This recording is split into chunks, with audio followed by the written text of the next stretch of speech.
Let's look at how controlling risk with the 2% rule works versus an even tighter 1% rule.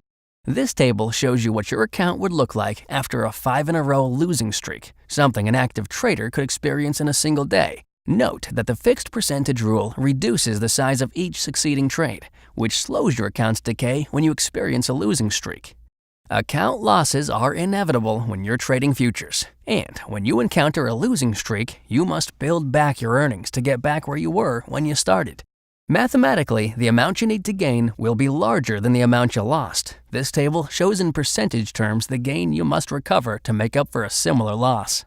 Remember, the 2% rule is arbitrary. What's important is understanding your risk tolerances and having a plan to manage your equity and control your losses.